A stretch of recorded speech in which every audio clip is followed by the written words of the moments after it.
De nombreux dirigeants européens et italiens ont assisté aux funérailles d'État organisées pour le président du Parlement européen David Sassoli, décédé en début de semaine. En Roumanie, un parti nationaliste remet en cause l'enseignement de l'Holocauste à l'école. Une enquête est ouverte pour atteinte à la loi contre le négationnisme. En Espagne, le pass vaccinal pose problème. Les personnes qui ne peuvent pas se faire vacciner pour des raisons médicales voient leur vie sociale limitée.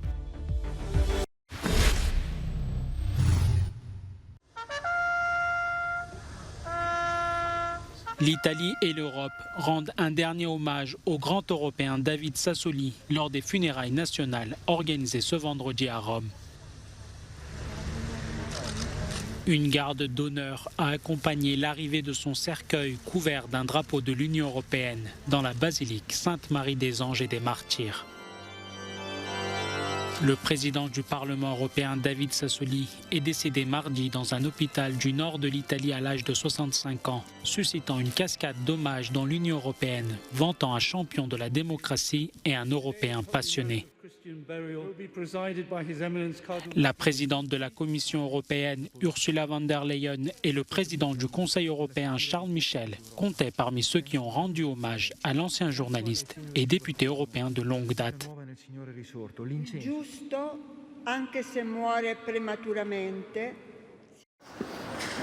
C'est une fête, synonyme de nouveau coup dur pour Boris Johnson.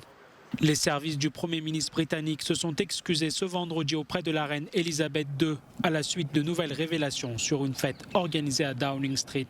Cette soirée a eu lieu la veille des funérailles du prince Philippe, surtout qu'à l'époque, les rencontres en intérieur étaient interdites dans le pays.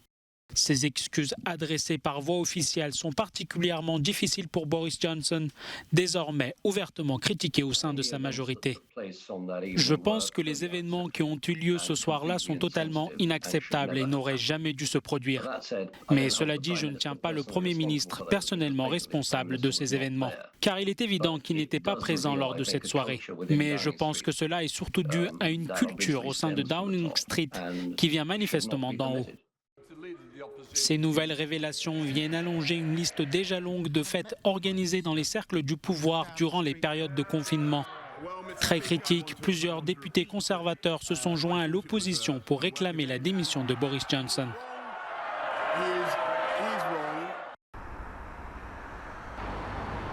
En Roumanie, la polémique enfle autour de l'Holocauste. L'étude de la Shoah est une matière à part entière depuis peu dans les écoles secondaires. Mais un parti, l'Alliance pour l'unité des Roumains, est farouchement contre.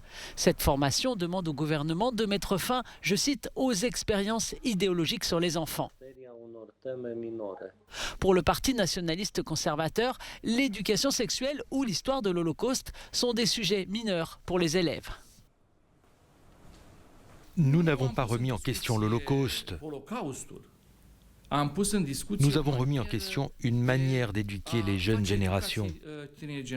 Nous n'avons pas minimisé l'Holocauste. C'est pourquoi l'enquête contre nous, des procureurs, est surprenante, car le sujet est inexistant. Nous sommes chrétiens, nous ne pouvons pas être antisémites. Mais l'explication n'est pas satisfaisante pour les spécialistes de l'Holocauste en Roumanie. Ces acteurs politiques arrivent au pouvoir, ils vont avoir des politiques publiques pour diminuer les droits et les libertés de certaines catégories de population en Roumanie. Donc le négationnisme est un péril à l'adresse de la démocratie. Pendant des années, la Roumanie a nié sa participation à l'extermination des Juifs pendant la Seconde Guerre mondiale. Mais 280 000 personnes au moins ont été tuées dans le pays et les territoires sous son contrôle. La Roumanie a fait de sérieux efforts pour changer cette perspective et une loi incriminant l'utilisation de signes fascistes et la négation de l'Holocauste est en vigueur depuis 2002. Pourtant, les dirigeants de l'Alliance pour l'unité des Roumains pensent que l'antisémitisme n'est pas un problème si sérieux ici au niveau social et que les autorités ne devraient pas accorder autant d'attention à ce sujet. From Bucharest, Marija Nion, Euronews. Cette jeune Espagnole s'appelle Laura Juan Pera. Pour se protéger contre le coronavirus, elle s'est fait vacciner. Mais après sa première dose, son corps a été paralysé pendant une semaine. Son médecin lui a donc conseillé de ne pas poursuivre. Problème, n'ayant pas eu les 2 doses, elle ne peut pas obtenir son passe vaccinal. Malgré un certificat médical qui l'exempte, elle est souvent refusée dans les lieux publics de Barcelone, où ce certificat est obligatoire. Vous entrez dans un bar et la première chose qu'on vous dit, c'est « montrez-nous votre passe ». Vous vous sentez comme un délinquant. Vous ne pouvez même plus planifier un déplacement. Je ne suis pas contre le vaccin, c'est seulement que le vaccin me met en danger. Comme Laura, des dizaines d'Espagnols qui ne peuvent pas se faire vacciner pour des raisons médicales voient leur vie sociale limitée. Ceux qui ne peuvent pas se faire vacciner pour des raisons médicales insistent sur le fait qu'ils ne sont pas des antivax et qu'ils devraient également pouvoir obtenir un pass qui leur permette de continuer à mener une vie normale. L'avocat David Figueras est l'un d'entre eux. Il a entamé un recours juridique contre le gouvernement catalan pour que les personnes qui sont dans la même situation que lui puissent continuer de vivre normalement. Toutes ces personnes sont victimes de discrimination en raison de leur état de santé. Tant que le pass vaccinal ne reconnaîtra pas l'existence de ces personnes et qu'on ne leur donnera pas le droit d'avoir une vie normale, cet arrêté sera illégal. Mettre en place une exemption n'est pas aussi compliqué. Par exemple, au Danemark, ça existe déjà. En réalité, c'est aussi simple que de déclarer qu'une personne soit inéligible au vaccin pour des raisons médicales. Les experts de santé insistent sur le fait que les vaccins sont sûrs et que la plupart des effets indésirables ne sont pas graves. Mais ils reconnaissent aussi qu'une minorité de personnes peut effectivement avoir des effets secondaires graves. Si l'on demande à l'ensemble de la population le pass vaccinal, il devrait être possible de créer une exception pour les personnes qui ne peuvent pas se faire vacciner pour des raisons médicales.